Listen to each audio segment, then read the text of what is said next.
मुर्दाबाद मुर्दाबाद मुर्दाबाद राहुल गांधी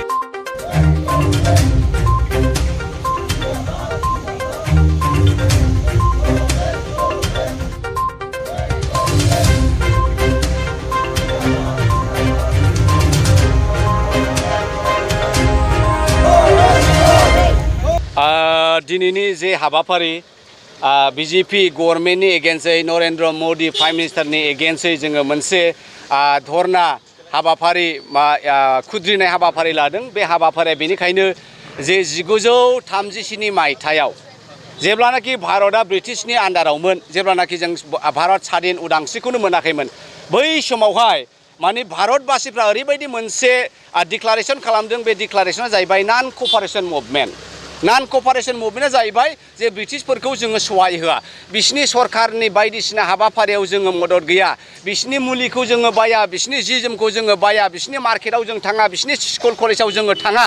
दा बेखायनो मा खालामदों, बै समावहाय स्कुल कलेजावबो जों हाबाखै। बेखायनो जोंनि इन्डियानि बै समनि पन्डित जवाहरलाल नेहरुनि मोननि समनि लोगोफ्रा सोरबाया कलेज बानायदों, सोरबा स्कुल बानायदों।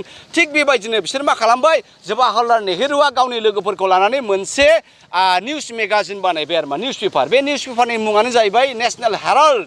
बे नेशनेल हेराल्डआ मोनसे रोखोमनि मैदाम, मोनसे रोखोमनि बिजोंमोन जे बै समाव भारत उदांस्रिनि दावहानि स्पिरिटखौ सारा भारतआव गोसारहोनो थाखाय, बयबो मिथिहोनो थाखाय मा जादों मा जायाखै बिथांमोना बे निउज पेपारखौ बानायदों आरो मा। दा बे निउज पेपारनि जुगेदियैनो गिलौ बालौ मोनसे दोहौ जाबाय। भारत उदांस्रिया एखे सारा भारतआवनो खना खनला नांजोब्बाय आरो दिनै बेबायदिनो जोङो 1947 मायथाइयाव उदांस्रि मोननायानोसै।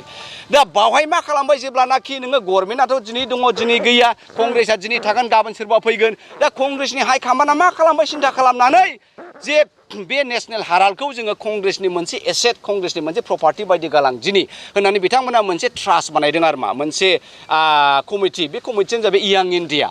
दा बे यां इन्डियानि बिगोमा प्रेसिडेन्ट सेक्रेटारि बेबायदिनो सनिया गान्धी बिथांमोनहा, राहुल गान्धी बिथांमोनहा लोब्बा दङमोन। दा मा खालामबाय बिजेपिया, जे बियो यां इन्डिया मोनसे ट्रास्ट बानायनानै बिथांमोना गिलौ बालौ फैसा बाहेरानिफ्राय फान्ड लादों, जोंनि इन्डियानि फान्डखौ ओरै डाइभार्ट खालामनानै लादों खोमा। खिन्थु बे ट्रास्टआ ओरैबायदि ट्रास्टखा लिरनायावनो as per the agenda and aims and objective completely a non profit trust.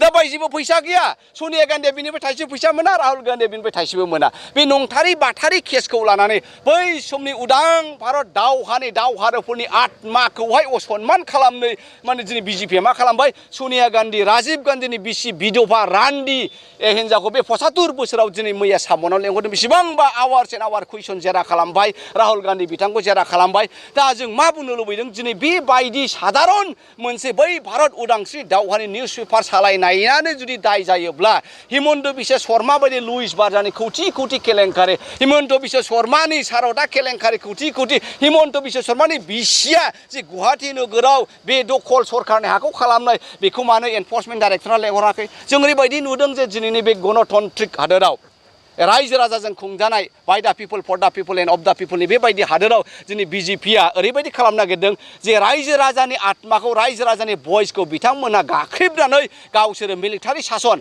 मोनसे मिलिटारि जुन्टा, मोनसे प्रेसिडेन्सियेल रुल, चाइना बायदि रासिया बायदि सिमां नुदों आरो मा बिजेपिया। दा बेखौ जोङो कंग्रेसआ जाहोआ, बेखौ इन्डियाया लुबैया। दिनै बिथांमोना बेफोरखौ मावस्लायस्लाय गिलौ बालौ दिनै मोनसेबो बुस्थु बायनानै जानो हाला। गरिब दुखिया दामा बांजोब्बाय, केरासिननि दाम बांबाय, दालिनि, थावनि, गिहिनि, गाइखेरनि मोनसेबो जिनिस गैला। आमी बासि थाखिबाय नु आरो जों रायजोखौनो जानो हाला। मा जागोन, फारसेथिं साख्रि बाख्रि गैला, खामानि दामानि गैला, कल कारखाना गैला, मावनानै जानो मा खालामगोन जोंनि गथ'फ्रा? सिखाव जागोन, जोंनि गथ'फ्रा मा खालामगोन, उग्रपन्थियाव हाबफिनगोन, सिलाय लागोन। बेनो नामा बिसिनि नियमालाय? दा बिजेपिनि मोनसेल' नियमा बेनो, साबधान जानाया मोजां रायजो राजाया। नोंथांमोना बिजेपिया ओरैबायदि मोनसे सरकारसो बिथांमोनहा बै समनिफ्राय मोनसे हाइ क्लास ससाइटि।